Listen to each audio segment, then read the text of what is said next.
Hello, everybody. Welcome to Simplify Money with Ritu Bukani.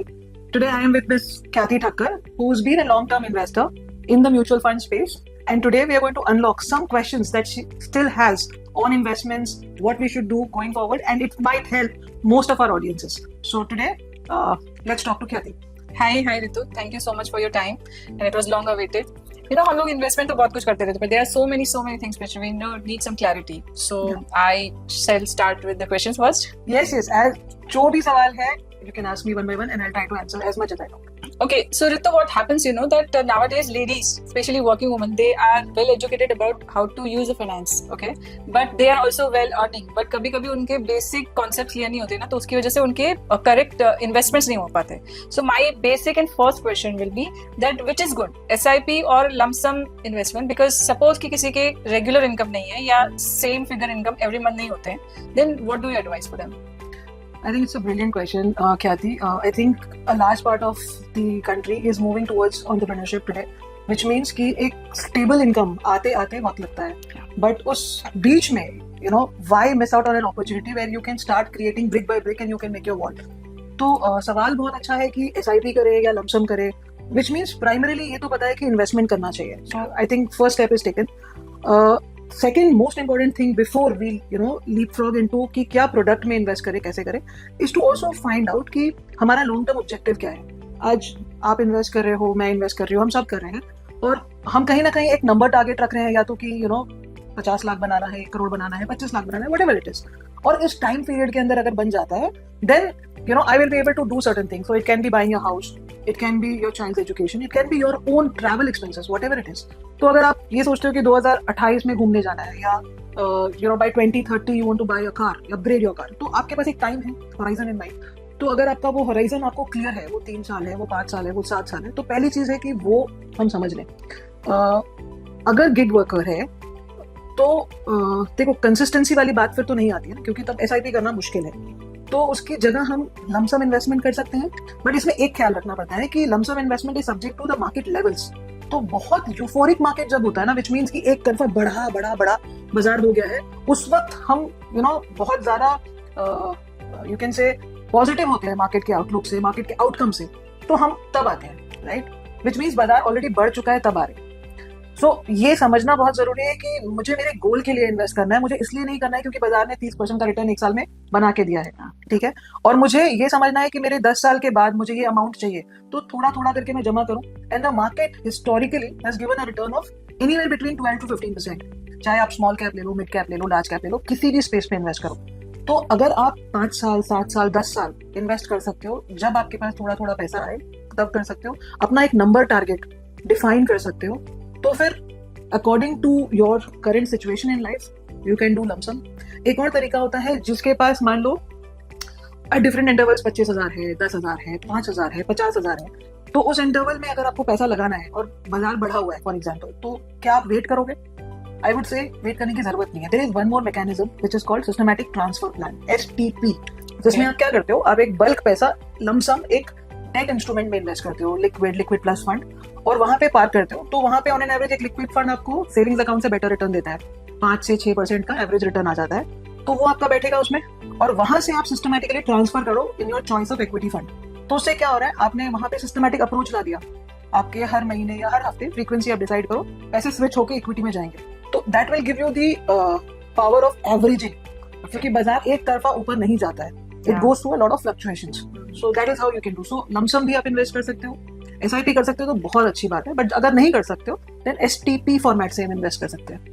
Okay, this really was a good information. STP. So connecting to this only, my next question is, what should we do? Like we are not aware of कि कौन सा हमको return भी अच्छा चाहिए, but हमको risk कितना लेना चाहिए. So that is always a big question mark, because जो मेल लॉबी है वो लोग यही बोलते हैं कि आपको नहीं समझ आएगा, आपको रिस्क ही नहीं समझ में आता है. So can you just give a hint about it? See, it's a very good question again. I'll tell you, ख्याति, इसमें क्या होता है कि रिस्क जो होता है ना, वो जेंडर देख के नहीं होता है. टिपिकली जब हम किसी अम्यूजमेंट पार्क में जाते हैं, you will see girls are more excited to go on the Ferris wheel and the boys are not.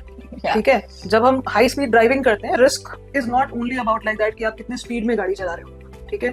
सो ये थोड़ा इनइक्वालिटी है which I would like to break. women have been managing the household typically for the longest time. तो जो घर का budget होता है ना, वो एक लेडी संभालती है.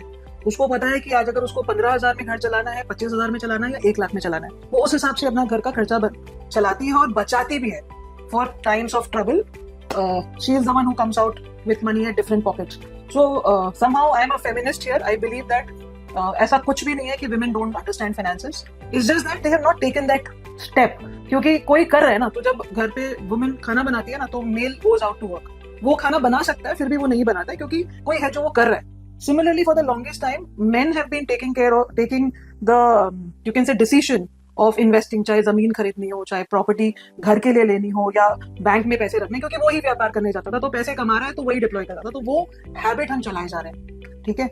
But women also understand finances. अगर आपको एवेन्यू पता चलेगी तो आप उसमें स्कोप है कि आप चलोगे. लाइक आज हर कोई कुक कर सकता है thanks to YouTube and Insta.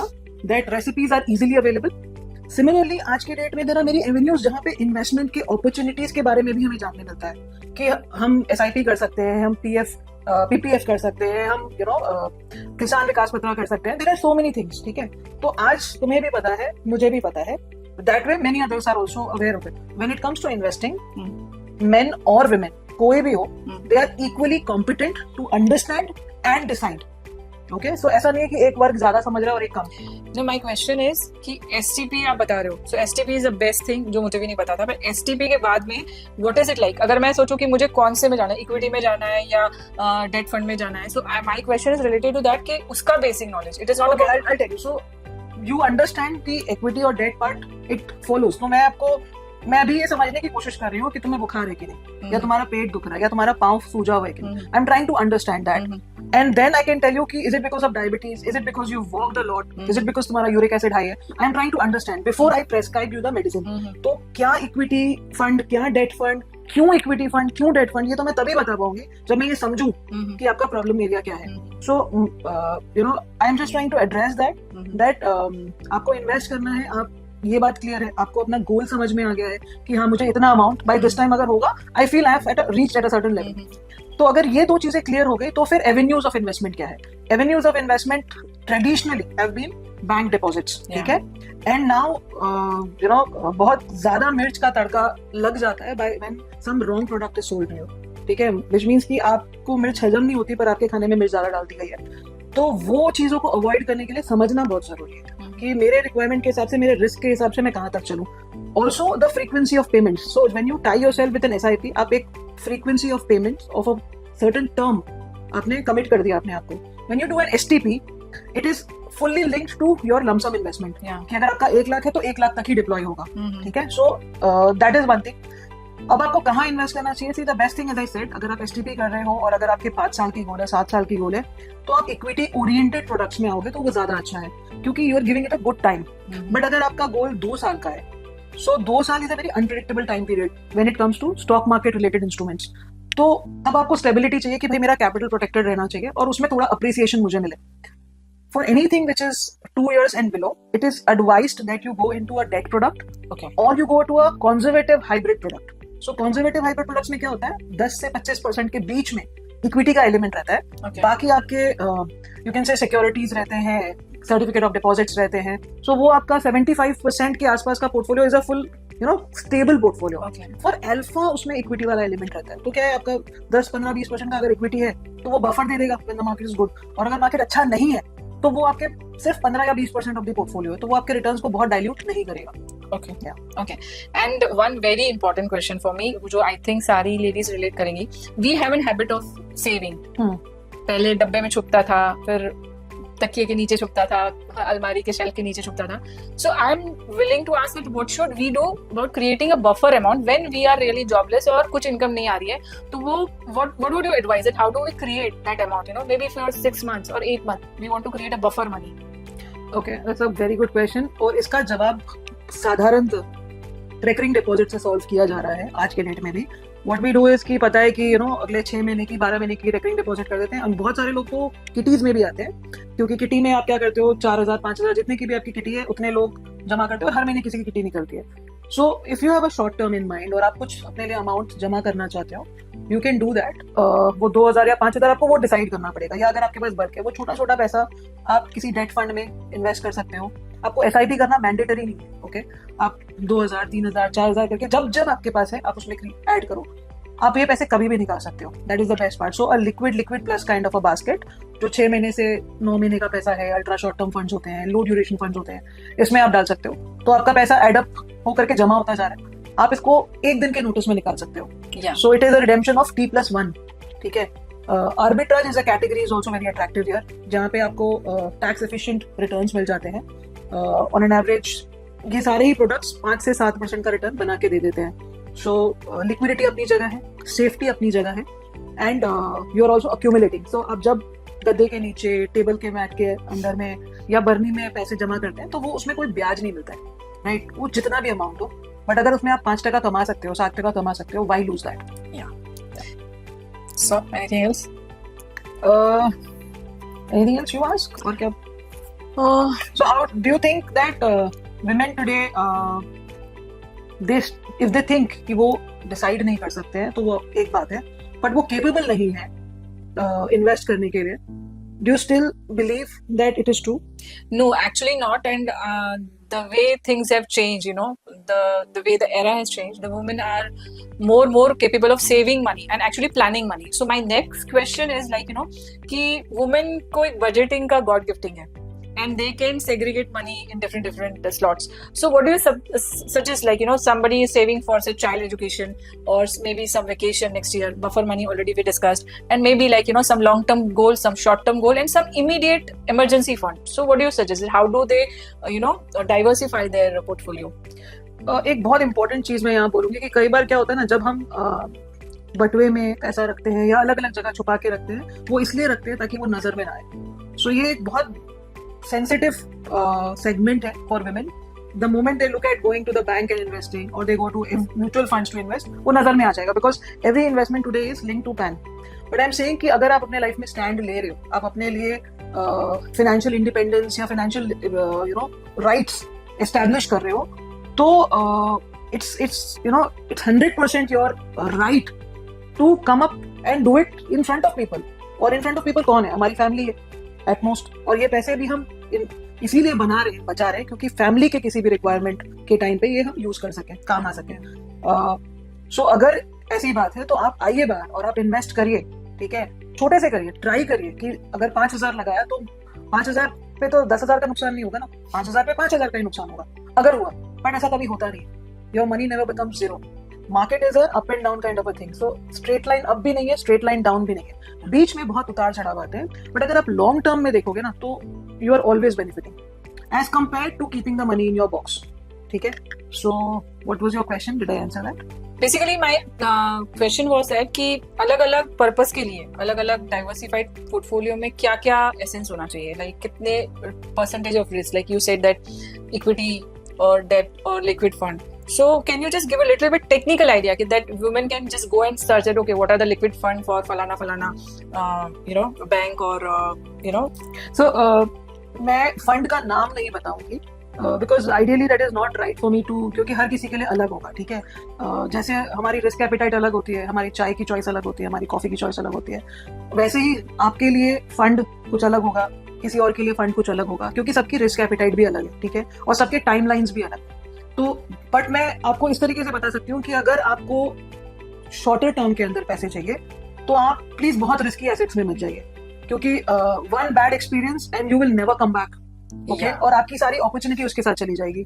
So don't go for products जहां पे आपको सुपरलेटिव रिटर्न्स दिख चुके हैं, ओके? गो फॉर प्रोडक्ट्स जो आपके टाइम होराइजन से मैच करता है। सो फॉर एग्जाम्पल, अगर आपको 3 साल 4 साल के लिए होराइजन है, मान लीजिए किसी का बच्चा 14 साल का है और उनको आज लगता है कि 18-19 साल का जब मेरा बच्चा होगा तो उसके कॉलेज के टाइम पे मुझे एक बड़ा कॉर्पस चाहिएगा, तो वो बोलते हैं कि ठीक है, मेरे पास अभी इतना पैसा है और मैं थोड़ा थोड़ा जब आएगा ऐड कर सकता हूँ, तो प्लान समथिंग फॉर मी। तो उस 4 years को मैं माइंड में रखते हुए I will plan something with a hybrid proposition, जहाँ पे आप 100% इक्विटी लिंक नहीं हो, but at the same time equity का अल्फा आपको मिलेगा, ठीक है? और stability will come through debt kind of a situation. अब हाइब्रिड में there is something called multi asset allocation funds. ये एक सुपर कैटेगरी है जहाँ पे 4 एसेट्स का मिश्रण है। So you get equity in this, you get debt in this, you get international investments, तो वी नो कि डॉलर अप्रिशिएट हो रहा है, यूएस में अपॉर्चुनिटीज है कुछ ऐसे जो इंडिया में भी नहीं, सो you get international exposure and you get commodities like precious metals, gold and silver. तो रैली आएगी जाएगी, कभी किसी की इक्विटी की है, कभी गोल्ड एंड सिल्वर की है, कभी इंटरनेशनल की है. तो एक मल्टी एसेट एलोकेशन फंड से आप चारों को प्ले आउट कर सकते हो, और अगले 3 या 4 साल के हिसाब से ये कैटेगरी बहुत अच्छी है. अगर आप 5 साल 7 साल की आपकी होराइजन है, मान लीजिए बच्चा और छोटा है, बच्चे के लिए मैं इसलिए बोल रही हूँ because many of us are in that stage of life जहाँ पे हमारी सारी खुशियां are linked to our kids. So 5 7 10 years का अगर होराइजन है, then you go for equity, और उसमें फिर आप always make it a mixed bag. ये कोई स्ट्रेट फॉरवर्ड आंसर नहीं है कि 5 साल है तो लार्ज कैप करो, 7 साल है तो मिड कैप करो, 10 साल है तो स्मॉल कैप करो. आई विल से कि अगर आपके पास 5 साल का एंड अबव का होराइजन है, एक मिक्स्ड बैग बनाओ जहाँ पे आप थोड़ा लार्ज कैप, थोड़ा मिड कैप, थोड़ा मल्टी कैप, थोड़ा flexi cap, you make a blend. It is best to sit with somebody who is in this game for a full time job, जो analyst जिनका काम ही पोर्टफोलियो मैनेजमेंट का है. So ideally मैं adviser बोलना चाहूंगी, but even if it is a distributor of the product, you must consult, because आपकी shirt की फिटिंग और सामने वाले की किसी और की शर्ट की फिटिंग अलग होगी. So it should be tailor made. Yes, that was an excellent information. And one more question is that okay, this is just I was talking about the ladies जिनकी stable income नहीं है. But what would you strongly suggest to the ladies with a very stable and good income, but still they are not investing, or maybe they are scared? So can you just break the myth that okay, investment is not actually a risky thing, or a bad idea? See, ये एक बहुत I think valid question है, क्योंकि हम कहीं ना कहीं देखते हैं ना उस चीज को ज्यादा हम बिलीव करते हैं. सुनी सुनाई बात पे ज्यादा बिलीव नहीं आता है, और आइडियली आना भी नहीं चाहिए. So when we go shopping, हमें समझो कोई सेट पसंद आ गया और एक्चुअली देखा, पसंद आया, touch and feel, and we buy it. Okay, investment में तो वो टच एंड फील नहीं मिलता ना immediately, it's a long term thing. तो वो 5 साल 7 साल बाद ही दिखेगा. तो for people who can invest but are hesitant for whatever reason, I will suggest sit with somebody who's full time into financial planning and see the opportunities. So you might have X. There's no harm in having 2 times of it, 3 times of it, 4 times of it. It is never enough, right? Never enough. So you don't have to give up on your small little luxuries that you want to splurge in. But at the same time, why not splurge out of the profits? Principal को invest करिए, उसके profits को splurge करिए. Yeah. Right? So there are, I think, for people who have money and who can invest but are not doing because they are not aware mostly, I will suggest sit with somebody who's into it. So अगर आपके पास 20 लाख है, what is the harm if you can make that 40 lakhs in 5 years? What is the harm? Yeah. Okay, and what is the ideal age to start investing for girls जिनके पास they've started earning? So what will be the ideal age? See, अगर आप 18 साल के हो, I believe 18 साल के हो तभी आप start कर सकते हो investments, तो या काम करना शुरू कर सकते हो.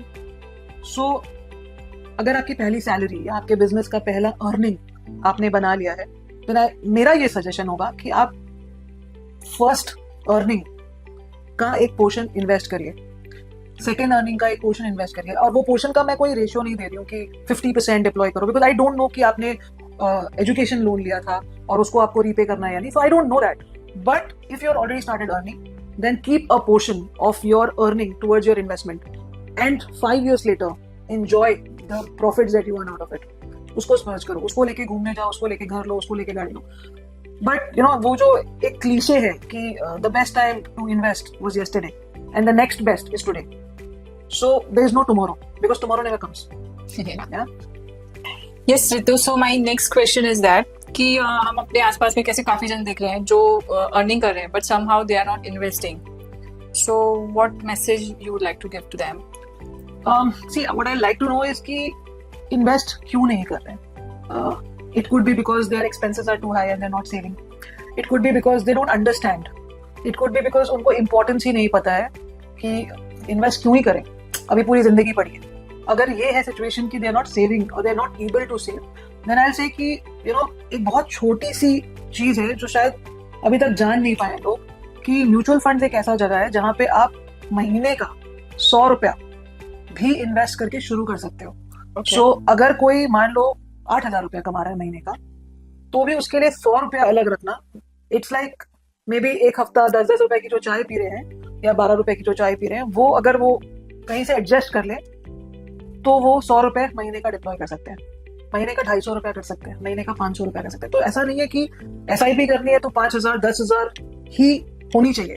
सो I like to tell everybody that अगर आपको इन्वेस्ट करना समझ में आ रहा है, आपको उसकी इंपॉर्टेंस समझ में आ रही है कि आप धीरे धीरे करके एक एक ड्रॉप करके एक फुल बकेट अपने लिए भर सकते हो, तो आप छोटे से छोटे अमाउंट से भी शुरू करो। डोंट थिंक कि मेरे पास ज्यादा पैसे होंगे तो ही मैं इन्वेस्ट करूंगी। आप छोटे से शुरू करो, B it 100, but develop that habit. तो जब आप ये 1 साल करोगे ना तो आपने 1,200 रुपए डिप्लॉय किए, जब आप 2 साल करोगे आपने 2,400 किए। आप ऐसे करते करते जब आप 5 साल करोगे ना तो आपने 6,000 रुपए दिए। उस 6,000 का वैल्यू देखो, अगर वो 6,000 आप नहीं बचाते तो वो जीरो था। आपने 6,000 बचाया और वो मार्केट के रेट से थोड़ा भी ग्रो कर गया ना, तो you made about 9,000 or 10,000 for yourself in 5 years. That is the power of starting small. So यहाँ पे it is not about the amount, it is just about discipline. और आप उस डिसिप्लिन से अपने लिए एक किटी क्रिएट कर सकते हो। So that is my first answer to anybody जो ये बोलता है कि नहीं कर पा रहे हैं बिकॉज पैसे नहीं बचते हैं। I think हम 100 रुपए बचा सकते हैं और हम 100 रुपए निवेश कर सकते हैं। There is no shame in being rich and we all can be one. Second question की समझ नहीं आता है। सो आज के रेट में आप we have all heard about Nifty, we've heard about Sensex, these are equity market indices, ठीक है, और इस indices के फंड्स भी हैं। So we have Nifty index fund, ठीक है, जिसमें इंडिया के top 50 companies every 6 months evaluate होकर के लिस्ट करते हैं। So Nifty is an index of top 50 companies. India as a country is growing, we all believe that, right. उसके जो टॉप 50 कंपनीज है, अगर आपको मौका मिल रहा है कि विथ योर ₹100 आप उस 50 कंपनी में शेयर होल्डर बन सकते हो, that is the power of mutual fund. तो आपको स्पेसिफिक किसी फंड में जाने की जरूरत नहीं है। आप शुरू कर रहे हो, आप इंडेक्स से शुरू करो, आप उस इंडेक्स से शुरू करो जो बेस्ट कंपनीज को लेकर के बनाई गई, आप उसी में चलाओ। As you get into the habit, फिर आप नेक्स्ट चीज में जाओ। तो जरूरी नहीं है कि आपको मैं ये बताऊं कि एक्स फंड अच्छा है, वाई फंड बहुत अच्छा है, जेड फंड और अच्छा है, जरूरत नहीं। आप इंडेक्स करो और इंडेक्स का म्यूचुअल फंड करो। 100 रुपए से शुरू होता है, 250 रुपए, 500 रुपए, वॉट एवर यू कैन। अगर आप SIP नहीं कर सकते हो, फॉर एग्जाम्पल आप ये बोल रहे हो कि मेरे लिए डिफिकल्ट है कमिट करना 100 रुपीज और 250 रुपीज, ऐसे कि थोड़ा थोड़ा जमा करके अगर 5,000 रुपए, इफ यू कैन स्पेयर कहीं से भी 5,000 रुपए, एक लमसम इन्वेस्टमेंट 5,000 से शुरू होता है, आप 5,000 डिप्लॉय करो। See that for the next 14 months, 15 months, 18 months. See कि मार्केट आपको कैसा एक्सपीरियंस दे रहा है, फिर आप उसमें ऐड करो। एक बार 5,000 रुपया डाल दिया ना, उसके बाद आप 1,000 रुपया, 1,200 रुपया, 1,500 रुपया, जब आपके पास जितना है आप उसमें टॉपअप कर सकते हो। And start with 1 or 2 funds. एक बार में बहुत ज्यादा जाने की जरूरत नहीं है, बिकॉज यहाँ पे the most important thing is to start. Yes, that was really useful. So, okay, tell me then, अगर कोई इंसान 10,000 rupees per month somehow SIP कर रहे हैं and it is for 10 years, so what amount they should expect after 10 years? So this is beautiful. You know, this is the power of compounding. और इसको Einstein ने 8th wonder of the world बोला है। Okay, so 10,000 रुपए करके अगर आप हर महीने डिप्लॉय कर सकते हो for the next 10 years, आपने कितने रुपए दिए? 12 लाख। उस 12 लाख की value after 10 years is close to 24 lakhs, अगर मार्केट ने सिर्फ 12% का रिटर्न भी बना के दिया। सो हिस्टोरिकली अगर हम सेंसेक्स या निफ्टी का रिटर्न देखेंगे, it is anywhere between 12 to 14%। अगर 12% भी मान लीजिए कि हम वो लीस्ट कैटेगरी में आ रहे हैं कि हम 12% के रेट में ग्रो कर रहे हैं, तो भी आपने अपने लिए 23 से 24 लाख रुपया बना लिया है, ठीक है। और इसमें एक बहुत अमेजिंग चीज मैं ऐड करती हूँ कि there is a concept called step up SIP, okay, which is like topping up your investments at a fixed tenure. तो आप मान लीजिए 10 साल की SIP कर रहे हैं और आपने उसमें स्टेप अप का तड़का ऐड कर दिया, वेर इन यू से कि हर साल मेरा इन्वेस्टमेंट आप 10% से बढ़ा सकते हो या 5% से बढ़ा सकते हो, व्हाटएवर, ठीक है। और आपने ये बोल दिया कि अगले 10 साल तक कर लो, क्योंकि हर साल हमारी कमाई भी बढ़ेगी, तो उस कमाई का 10% एक्स्ट्रा मेरे सेविंग्स में, इन्वेस्टमेंट में ऑटोमेट कर दो। तो आपका 10,000 का SIP अगले साल 11,000 करके कटेगा। ऑन द 25th मंथ वो 12,100 करके कटेगा। So it will keep increasing by 10% every year. At the end of 10th year you would have saved for yourself close to 48 lakhs. Okay. So this is the power of small steps. अब आप इसको 10,000 को 1 लाख कर लो या 10,000 को 1,000 कर लो, and you can do the maths. एक और मैजिक एलिमेंट इसमें ऐड करती हूँ। तो अभी तक हमने 10 साल की SIP की बात की, लंबा समय होता है कमिटमेंट के लिए, but then it is all for a goal, right. तो 10 साल की जगह उसको 15 साल कर दो, 5 साल बढ़ाया, which is 50% increase in time. तो आपने जो SIP की थी, जो आपके लिए 10 साल 10% के स्टेप अप से 48 lakhs के आसपास हुई थी, वो 15 साल में will be close to 85 lakhs. Wow. So this is the power, or you can say the magic of SIP. और इस बीच में मार्केट जितनी बार नीचे जाएगा, you will collect more units. Market जितनी बार ऊंचा जाएगा, आपका पोर्टफोलियो बढ़ा हुआ है. So that is how, you know, every one of us can become crorepati's in our lifetime. Okay. Amazing. That's magical. Okay, so now there is one more very interesting question. This is specially for mid-age ladies जो कहीं ना कहीं अपने investment को FD में convert करते हैं. So compare between FD and investment in mutual funds. Because जो जिनको डर लगता है फिर भी पैसा बचा रहे हैं, वो FD में तुरंत चले जाते हैं. Easy, convenient, surety, no risk. Then what is the message for them? तो ये बहुत अच्छा तरीका, क्योंकि पहली चीज आप बहुत सही कर रहे हो कि आप निवेश कर रहे हो. आप उसको तकिए के नीचे और अलमारी के अंदर सिर्फ नहीं रख रहे हो, आप इन्वेस्ट कर रहे हो. एक FD ऑन एन एवरेज 6-7-8% का इंटरेस्ट बना के देती है सालाना. ठीक है. And we are happy with that because पैसे सेफ हैं और पैसे भी बना के दे रहे हैं, राइट. बट सेम एफर्ट में, सेम टाइम पे, अगर आप 7-8% की जगह 12-13-14% बना सकते हो, विच मीन्स कि अगर कोई पैसा 10 लाख हो रहा था तो वो 20 लाख हो सकता है ब्याज का, तो will you mind? Of course not. Okay, so I'll give you one. मैं एक बहुत मस्त रूल आपके साथ शेयर कर रही हूँ. It's called the rule of 72. Okay, this is something that everybody should know, and I will want everybody should know. Rule of 72 हमें ये बताता है कि किस रेट पे इन्वेस्ट करेंगे तो कितने साल में मेरा पैसा डबल होगा. ओके, सो दो चीजें हमें पता चली कि किस रेट पे आप निवेश कर रहे हो, जो कि जब हम FD करते हैं तो हम वही देखते हैं, और फिर हमें टर्म भी पता चलता है कि 5 साल की FD है या ज्यादा की है. तो अगर आप FD 7% के ब्याज पे कर रहे हो, फॉर मैथमेटिक्स सेक 7% पे अगर आप FD कर रहे हो, तो 72 divided by 7, it will be 10.3 years. 10.3 years is the time it will take for your money to double. Okay. Okay? तो आप FD कर रहे हो, सेफ है, पर आपके पैसे को दुगना होने के लिए 10 साल प्लस लग जाएगा. ठीक है. सेम चीज अगर आप एक म्यूचुअल फंड में करते हो, जहां पे ऑन एन एवरेज 10 साल का एवरेज रिटर्न 13 से 15% के बीच में है, तो आप ये सोच लो कि आप 14% के रेट पे आपकी पोर्टफोलियो ग्रो कर रही है. So 72 divide by 14. Okay, so that comes to close to how much? 28, 56, 72. 6 years. 6 साल में आपके पैसे डबल होंगे. एक तरफ 10 साल में पैसे डबल है, एक तरफ 6 साल में पैसे डबल है.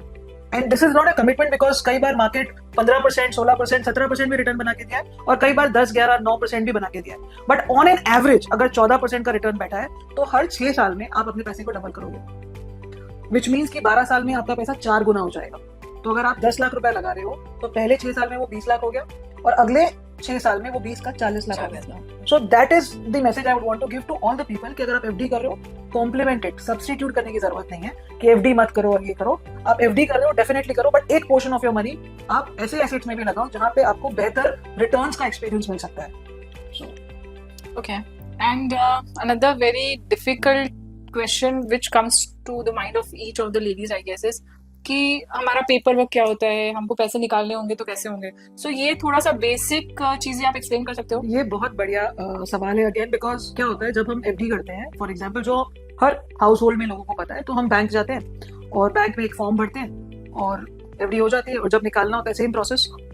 आज ऑनलाइन भी होता है, तो बहुत लोग कंफर्टेबल एंड कॉम्पिटेंट दोनों हैं, वो ऑनलाइन कर लेते हैं. ठीक है. सेम चीज आप म्यूचुअल फंड्स में कर सकते हो. सो आज के डेट में अगर आपको म्यूचुअल फंड में इन्वेस्ट करना है तो बहुत सिंपल हो गया है प्रोसेस. सेबी जो रेगुलेटर है उसने चीजें इतनी स्ट्रीमलाइन कर दी है that it is fully to the interest of the investor. तो अगर आपको इन्वेस्ट करना है, आप ऑफलाइन और ऑनलाइन दोनों ही प्रोसेस से कर सकते हो. ऑफलाइन का मतलब क्या हुआ? Same thing. एक बार आपने अपने फंड का डिस्कशन कर लिया कि आपकी क्या रिक्वायरमेंट है, और आपने डिसाइड कर लिया कि इस फंड में हमें इन्वेस्ट करना है, तो एक फॉर्म है, आपको वो फॉर्म में अपनी डिटेल्स भरने हैं. सबसे इंपॉर्टेंट होता है कि आपका पैन, आपका एड्रेस, आपका मोबाइल, आपका ईमेल आईडी उसमें दिया जाए, so that all your informations are captured. आपके पैसे आप ही के बैंक अकाउंट से निकले और आप ही के बैंक अकाउंट में वापस जाए. You just give a cheque and the investment is done. अगर आपको ऑनलाइन करना है, it is even more simpler. So आपकी एक ऑनबोर्डिंग प्रोसेस होती है जहाँ पे नेशनल स्टॉक एक्सचेंज पे, NSE पे, अगर आपका एडवाइजर NSE यूज कर रहा है या फिर जो भी अदर मीडिया, वो आपको ऑनबोर्ड कर लेता है. So it is like unique account creation. ठीक है. आपका अकाउंट क्रिएट हो गया, उसके बाद आपका मैंडेट रजिस्टर हो जाता है कि आप अपने बैंक के संग इंस्ट्रक्शन दे देते हो कि ऑनलाइन ट्रांजैक्शन अगर आपके अकाउंट से होता है to that mutual fund investment, the bank will let it go through and it is done. So the adviser can initiate the link, और you can go and do the buying on your own, you can do the redemptions on your own, you can do the switching on your own. आप सब कुछ कर सकते हो. So the process is very simple between FDs and mutual funds. The only thing is कि हम वो उस तरफ मुड़ ही नहीं रहे. हम आज भी हमको अगर सब्जी लेनी है तो हम अपने लोकल मार्केट में ही जा रहे हैं. You know, there are these super stores जहाँ से आप ले सकते हो, where you can see good quality stuff at the same price and you can buy it. Okay, so now follow up to that. Tell me about the redemption. हम अगर आज redemption डालते हैं, because that is something you know is people have doubt कि हमको पैसा कब तक मिल जाएगा अगर हमको निकालना है, तो what is the time duration? जब हम तो म्यूचुअल फंड में जब आप इन्वेस्ट करते हैं ना, तो यहाँ पे एक होराइजन हम सजेस्ट करते हैं कि आपका इन्वेस्टमेंट का एक आइडियल होराइजन होना चाहिए.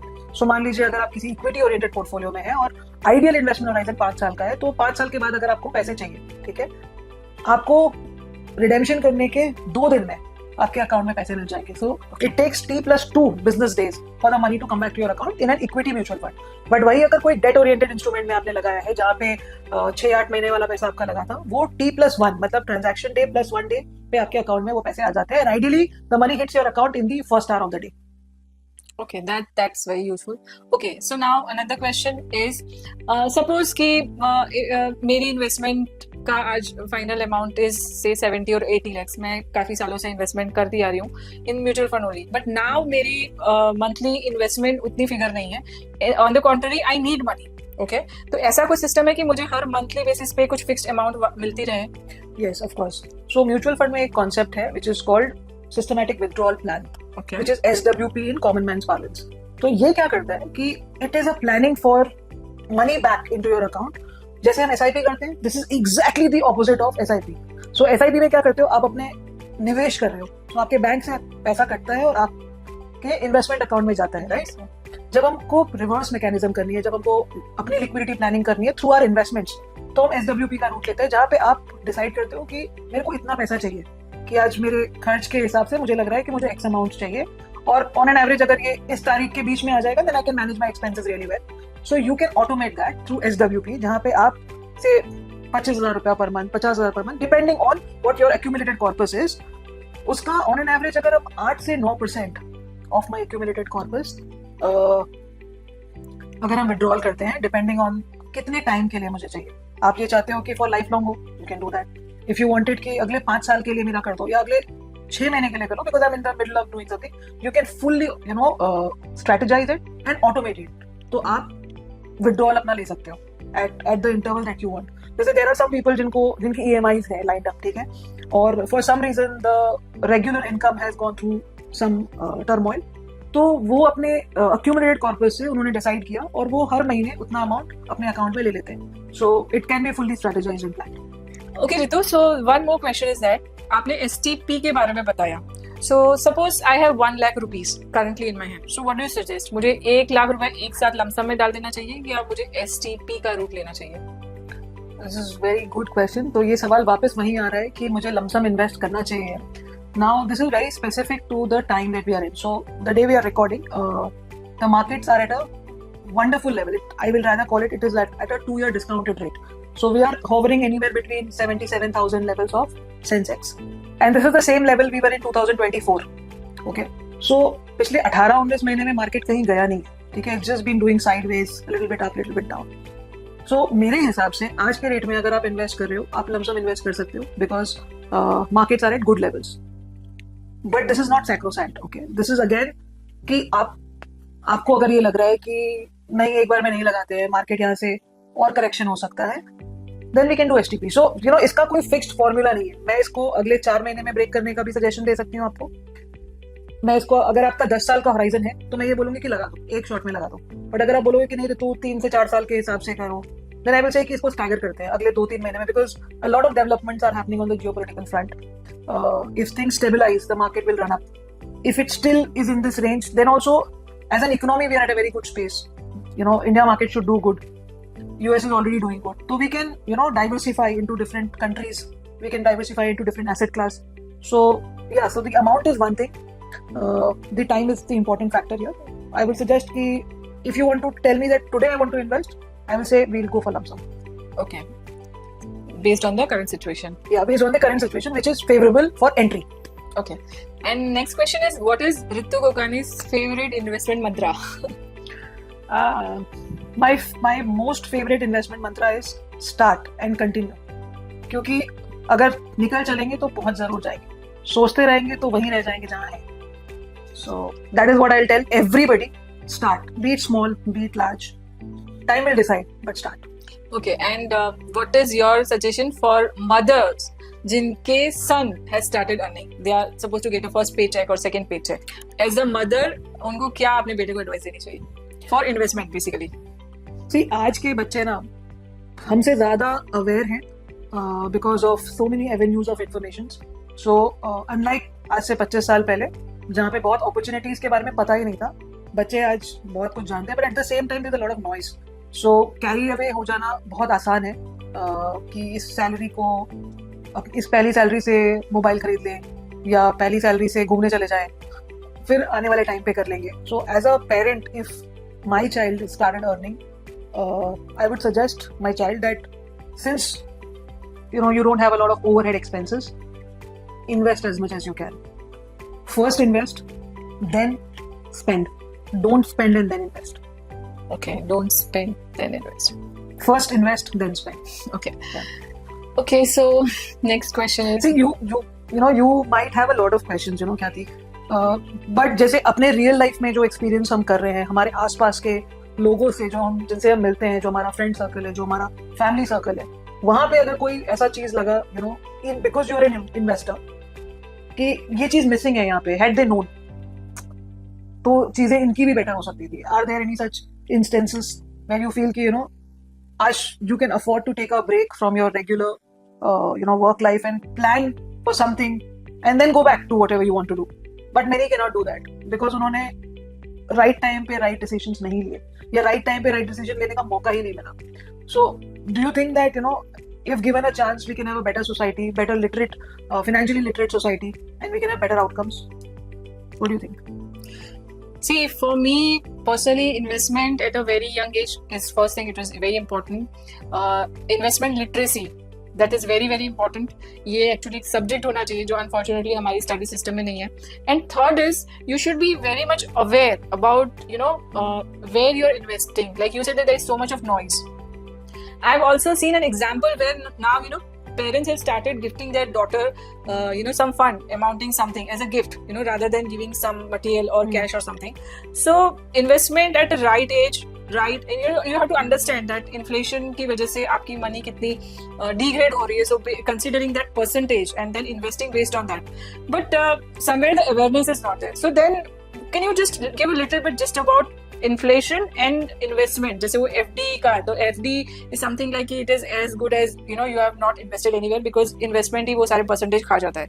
So then what do you say? ये बहुत अच्छा और बहुत pertinent सवाल है कि हम इन्वेस्टमेंट के बारे में सोच रहे हैं बट हम कर FD रहे, ठीक है, या हम कर नहीं रहे, कुछ भी नहीं कर रहे.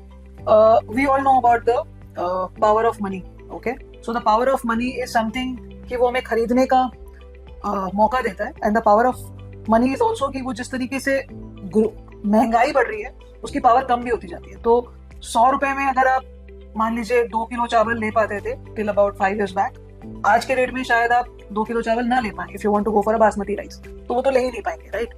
तो the power of money depletes with time, and if you want to keep it as powerful you have to go in the pace at which it is depleting and maybe more than that, which means कि अगर मैं medical inflation की बात करूं, जब हम inflation की बात करते हैं ना तो लोग समझते हैं वो जो प्रिंटेड डेटा आता है, कंज्यूमर प्राइस इंडेक्स CPI, जो इंडिया का 2-2.5% आज के रेट में दिखा रहा है, but reality check for any of us living in the cities, हमारी inflation is at the rate of anywhere between 10 to 14% because a large part of our money goes for our parents' medical expenses and our children's school and tuition expenses, जो हर साल 10 से 15% के rate पे grow कर रही है. So the school fees is going up by 10%, the tuition fees is going up by 20%. ठीक है, तो अगर मेरा school fees was say 10,000 rupees, next year straight away it will be 11,000 rupees, which means 10% के rate पे. पर मेरी FD अगर 10,000 की है ना, तो उस पे मुझे जो ब्याज मिलेगा वो 700 रुपए होगा और उस पे फिर मुझे टैक्स भी देना है, ठीक है. तो मुझे कम से कम ऐसे रूट्स को अपनाना पड़ेगा जहां पे मेरा 11,000 अगले साल की रिक्वायरमेंट के हिसाब से 10,000 11,000 बन जाए, राइट? तो मैंने अभी रूल ऑफ 72 के बारे में बात किया था, जिससे मुझे ये पता चलता है कि किस रेट पे अगर मैं इन्वेस्ट करूं तो मेरे पैसे डबल होंगे इन 5 years, ठीक है. Same rule can be used by us to know कि किस रेट पे मेरा पैसा आधा हो रहा है. Yes, that is Okay. important. तो आज 100 रुपए में जो खरीद पा रहे हो 5 साल बाद नहीं खरीद पाएंगे, राइट? तो अगर आज आपके बच्चे की स्कूल फीस से 20,000 रुपया है महीने की, तो 5 साल बाद अगर आपको जानना है कि वो कितनी होगी, और as a parent I know कि वो 10% के रेट पे बढ़ रही है एवरी ईयर, ठीक है? So I will divide 72 by 10, so which means almost 7 years. 7 years में वो डबल हो जाएगी. तो जो मैं 10,000 रुपया आज दे रही हूँ या 20,000 रुपया आज दे रही हूँ, मुझे कम से कम 40,000 रुपया देना पड़ेगा. तो I have to plan for earning also in that pace. तो व्हेन आई से ना कि 12 से 15% सेंसेक्स या निफ्टी ने बना के दिया है, द रियल रेट जो अपने को मिल रहा है माइनस एक्सपेंसेस 14% या 13% या 15% माइनस 10 कर दीजिए, that is the real rate, that is the actual earning. But अगर आप 7% कमा रहे हो तो 7 - 10 करेंगे तो -3% के रेट पे है. Your money is only depleting. So मैं ये बोलूंगी कि हर किसी को smarter avenues, suitable avenues explore करने चाहिए. Times have changed, times have evolved, better opportunities are available. We should explore those. Start करिए थोड़े से, see how it goes for you, how it suits you, and then you can increase that. It's lovely interacting, and I think बहुत सारे ऐसे सवाल है ना जो इतने साल के इन्वेस्टमेंट्स जर्नी में साथ रहते हुए भी मुझे पता नहीं था that you are still having so many questions. And I think तुम्हारे इन सवालों से बहुत सारे लोगों को भी जवाब मिल रहा है to know some basics about if they can invest, where they can invest, how they can invest, should they invest at all or not. So thank you so much, and if you have few more questions I'd love to answer them. Yes, just because you reminded me, so I have a basic question कि मैं काफी सालों से invest कर रही हूँ, as you know. So large cap, mid cap, index, ये वो. Which is the best one? How do I select? What is the mantra to select the magical one? I'm glad you asked this. See, when you said that you've been investing for such a long time, and over the years you have seen how your portfolio has evolved, right? So ये large cap, mid cap, multi cap, ये avenues हैं, ठीक है, जहाँ पे आप जिसके through आप इक्विटी मार्केट में पोर्टफोलियो बेसिस में इन्वेस्ट कर रहे हो, ठीक है. So I just try to explain कि ये होता क्या है. So you know what SEBI has done कि उन्होंने ना कैटेगराइज कर दिया है फंड्स को, ठीक है. ये पहले नहीं था, ये 2021-22 में हुआ है, जहाँ पे funds have been categorized as large cap, mid cap, small cap, flexi cap and many more. तो लार्ज कैप होता क्या है? जो top 100 companies of the country in terms of market capitalization जो होती है उसको बोलते हैं लार्ज कैप, ठीक है. तो फर्स्ट 100 कंपनी, सबसे बड़े 100 कंपनियां, वो होते हैं लार्ज कैप. 101 से लेकर के 250 तक जो कंपनीज हैं बाय देयर मार्केट कैपिटलाइजेशन, वो होते हैं मिड कैप, ठीक है. और 251th कंपनी से लेकर के डाउनवर्ड्स जितने भी हैं वो है small cap. But typically investment in mutual funds constitute between 251 to 600, 650 stocks, ठीक है. नाउ जब हम इसको फंड, जब म्यूचुअल फंड मैनेजर फंड्स बनाते हैं, तो वो अगर लार्ज कैप फंड बनाए हैं तो वो टॉप 100 कंपनीज में से बेस्ट रिसर्च वाइज जो कंपनीज फनल आउट होती हैं उनके क्राइटेरियाज और ऑब्जेक्टिव्स के हिसाब से उनको लेकर के वो फंड बनाते हैं. तो अलग अलग फंड हाउसेस के अलग अलग लार्ज कैप फंड है, तो उनमें पोर्टफोलियो अलग भी हो सकता है, क्योंकि किसी फंड हाउस का रिसर्च किसी एक स्टॉक को ज्यादा वेटेज दे रहा है, किसी फंड हाउस का रिसर्च किसी और फंड को ज्यादा, स्टॉक को ज्यादा वेटेज दे रहा है. So large cap is typically that. Mid cap will be again, जैसे कि मैंने बताया, 101 से लेकर के 250th कंपनी तक बाय मार्केट कैपिटलाइजेशन, ये 150 स्टॉक्स का यूनिवर्स है. इस 150 स्टॉक्स में जहां पे again fund manager takes the discretion basis growth क्या लग रहा है, अपॉर्चुनिटीज क्या है, क्या वैल्यू पे वो अवेलेबल है, डिफरेंट ऑब्जेक्टिव्स के हिसाब से वो एक पोर्टफोलियो बनाते हैं. वो पोर्टफोलियो 25 से लेकर के 100-150 स्टॉक्स को भी ले सकता है. सो वो to the best of intention and objective fund बनाते हैं. And then there are small caps which is 251 onwards. So ये जो कैटेगरी की गई है, this is just to understand कि आपका अंडरलाइंग पोर्टफोलियो किस स्पेस में बिल्डअप है, ठीक है. इसमें बेस्ट क्या है, खराब क्या है. See it's a composition of multiple companies, how their profits are growing, what is the outlook going forward. तो आइडियली बेस्ट कुछ नहीं होता है. बेस्ट होता है कि आप एक कंसोलिडेटेड पोर्टफोलियो में इन्वेस्ट कर रहे हो और आप उसको 2 साल, 3 साल, 4 साल, 5 साल तक overall portfolio will be a combination of return experience that you get. So large cap typically माना जाता है कि कम रिस्की होता है बिकॉज फर्स्ट 100 कंपनीज है. स्मॉल कैप टिपिकली माना जाता है कि ज्यादा रिस्की होता है क्योंकि वो बॉटम ऑफ द पिरामिड है, 251 कंपनी ऑनवर्ड्स. तो वहां पे क्या है, वॉलेटिलिटी ज्यादा होती है, risk is not equal to, so risk is not equal to losing money. Risk is equal to कि वो कितना volatile हो सकता है. तो स्मॉल कैप ऐसा माना जाता है कि ज्यादा रिस्कियर प्रोपोजिशन है, but when you are creating a full basket, I would suggest कि इनका combination is a good idea, because जो छोटी कंपनियां हैं वो भी इतनी छोटी नहीं है, वो भी काफी बड़ी एस्टैब्लिश्ड कंपनियां हैं and they are doing good, they are doing great. कई ऐसे स्पेसेस है जो नए उभर के आए हैं जो पहले थे ही नहीं, जैसे अगर आप सेमीकंडक्टर स्पेस देखेंगे या डेटा एनालिसिस स्पेस देखेंगे या क्लाउड कंप्यूटिंग स्पेस देखेंगे, ये आज से 10 साल पहले था ही नहीं, ये स्पेस नया निकल कर आया। तो अभी वो कंपनियां छोटी हैं मुकाबले में, but they have great future in front of them, so they have the possibility of giving better returns. So small caps are important in the portfolio, so are large caps.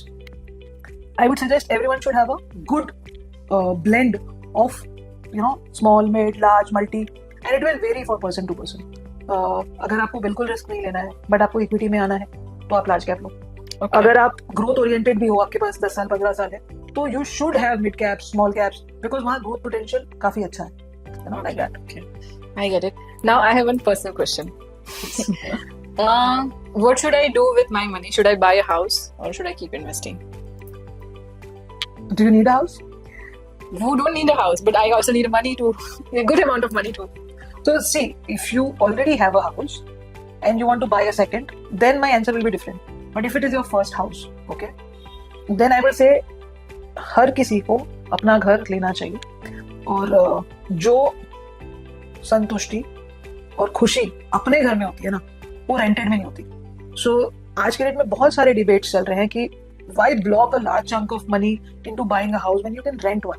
ठीक है, definitely that's a true thing, but if you have accumulated a good amount, then you can think about buying the house, because see, end of the day आपके घर पे कौन से रंग की paint होगी, क्या वॉल हैंगिंग होगा, किस स्पेस के संग क्या इमोशन है, वो एक रेंटेड हाउस में आप नहीं ला पाओगे। You don't get the choice, right. दूसरा कि हर 11 महीने में या 22 महीने में either you extend your tenancy or you look for another house, which means जो भी आपने क्रिएट किया है ना, that beautiful your space, आपको उसको छोड़ के नई जगह जाना होगा। तो ये ना बहुत emotional kind of a decision है than just monetary, कि घर तो सबको अपना लेना ही चाहिए, ठीक है, because that's your place that you can call your own. If you can afford it, go for it. If you cannot, build for it. Till you can buy it, rent it. But with the day you have accumulated, go buy it. Yeah, because the main cause of this question was these days, Gen Zs we talk about. They don't believe in buying house. They simply rent house, they simply rent car, and they even rent furniture and anything you can think about. So how do you see to that scenario compared to, investing mindset these days? See, Gen Z जो है ना, they are very wise, I'll tell you. ठीक है, तो I would go with their decision right now, because again इतना information download हो रहा है उनको कि rather than deciding, उनको confuse कर दिया जा रहा है, ठीक है, कि ये करो ये सही है, ये मत करो ये सही नहीं है। सो आज का जनरेशन जो है ना, वो अच्छी पढ़ाई लिखाई करके नौकरी कर रहा है या बिजनेस कर रहा है, तो they are not in one place, in one geography.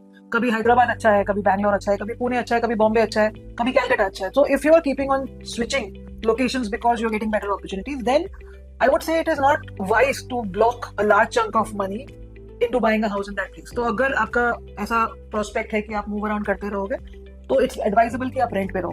Then why block your money into buying furniture when you can rent it, क्योंकि आपको पता नहीं है ना कि 12वें महीने आप उस शहर में भी हो कि नहीं, लीव अलोन वो कंपनी में हो कि नहीं। सो आई वुड से कि Gen Z, till you are at that stage when you have kind of almost established yourself, renting it out is a better proposition, because 25 साल 26 साल 27 साल की उम्र में आप, unless you have inherited, आप अगर इतना पैसा ब्लॉक कर दोगे into buying a house, जहाँ पे maybe a large portion of that money will be through EMI, तो बचाओगे कब, बनाओगे कब, बढ़ाओगे कब, right?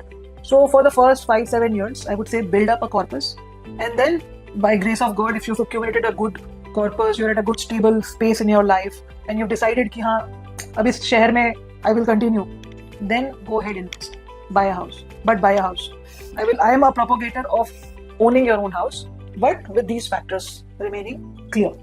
Okay, so last question is, buying a house for investment is a better idea, or investing money in mutual fund, which is a better idea? See, I'm a hardcore mutual fund person because I believe in the concept of liquidity. I believe in the concept of stability. I believe in the concept of deciding what I want to do when I want to do. So, while these are investment avenues, and land or property for the longest time has been a very good investment proposition. So I will not say substitute. Again, I will say complement करिए.